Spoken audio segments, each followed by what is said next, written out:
Segunda convicção. O que é um discípulo? Bom, não há controvérsia quanto ao significado em si da palavra, o termo traduzido no Novo Testamento por discípulo, mafetes, em sua forma verbal, mantano, que significa aprender. Então, no Novo Testamento, o termo que nós vemos por discípulo significa, na sua forma verbal, significa aprender.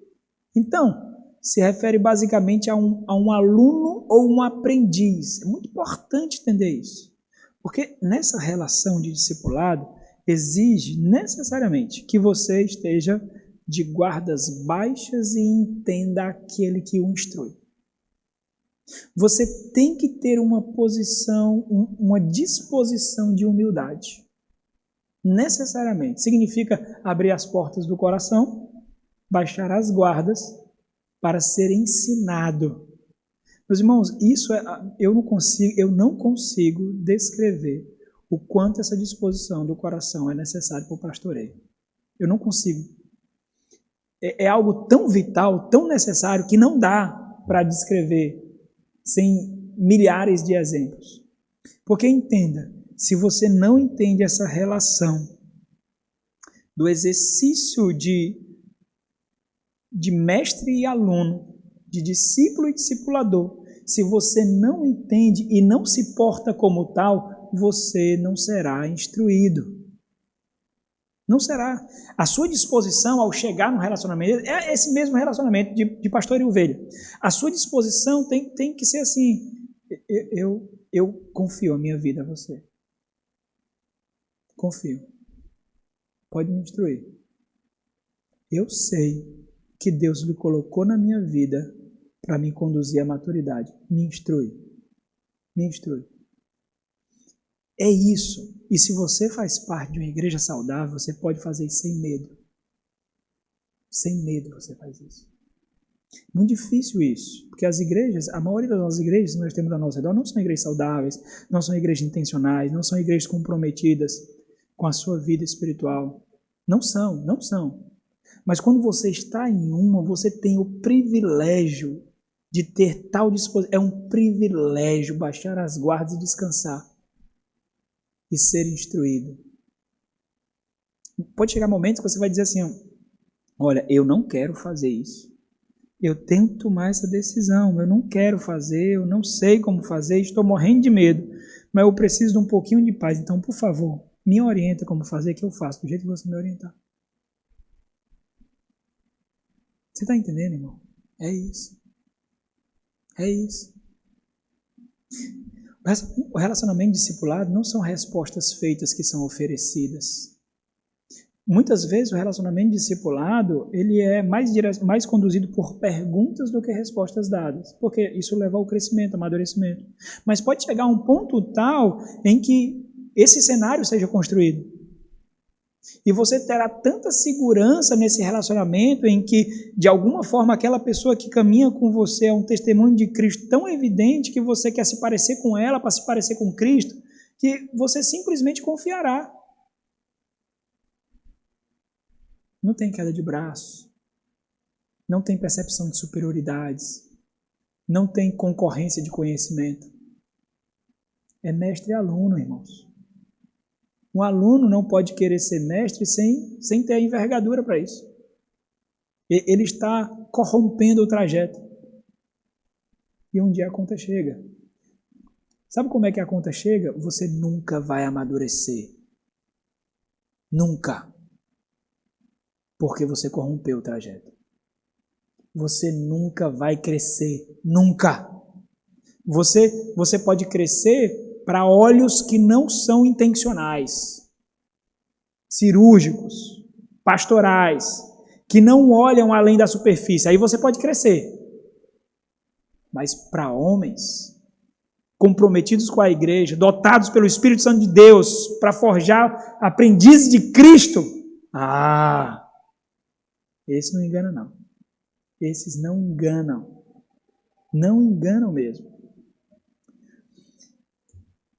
Um discípulo é um aprendiz. Logo, o discípulo... Vamos ver esse texto aqui, Mateus 10, 24, 25. Logo, discipulado é aprendizado. Meus irmãos, é muito importante os irmãos entenderem os termos aqui. Se você é discípulo, você é o aprendiz. Se você é um aprendiz, você se porta como tal. Mateus 10, isso aqui é o grande comissionamento, né? É em Mateus 10 que nós vemos o Senhor Jesus juntando todos os seus discípulos e agora ele dá ali aquele sermão de comissionamento dos discípulos. No 24 ao 25 diz o quê? Muito importante ter essa disposição. Quem eu sou nessa relação? Entenda, meus irmãos, isso se aplica a qualquer estrutura de liderança. Se eu não sei ser liderado, eu não sirvo para ser líder. Qualquer uma. Por quê? Porque você tem que saber o peso, às vezes o desconforto, às vezes a dificuldade de ser liderado. Caso contrário, você exigirá além da conta, porque você não tem o tato, você não tem a experiência, você não tem a prática. Isso é em toda a estrutura. Você não motiva, você mata. É toda a estrutura de liderança, não é só na igreja, é uma ordem natural das coisas. Para você ser líder, você precisa saber ser liderado. Talvez eu esteja usando aqui o termo líder de uma forma maior. Mas, por exemplo, se você for discipular alguém, se você não sabe o que é difícil, cumprir com as atividades, organizar a agenda, aplicar as orientações, você vai matar. Você diz, tem que fazer isso e faça. Olha, por que você não fez? De novo, sério, faça. Se não fizer, nós não temos mais encontro, não. Acabou, não tem mais, era para fazer.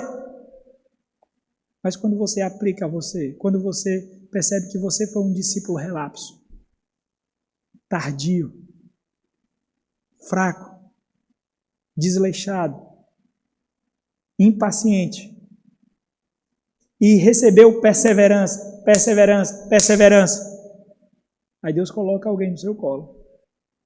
E aí quando você quer agir como hipócrita e fariseu, aí vem a mente. Eu era do mesmo jeito. E só sou o que sou porque não desistiram de mim. Não é diferente? É diferente. Mas primeiro você soube o que é ser discípulo, para aplicar devidamente o que é ser discipulador. Esse é o princípio da hipocrisia dos fariseus, irmãos. É só aplicar. Os fariseus, eles impunham aquilo que eles não viviam. Nunca viveram. Mas eles encontravam valor naquilo, é por isso que eles exigiam. Senão, eles não exigiam. Eles encontravam valor naquilo.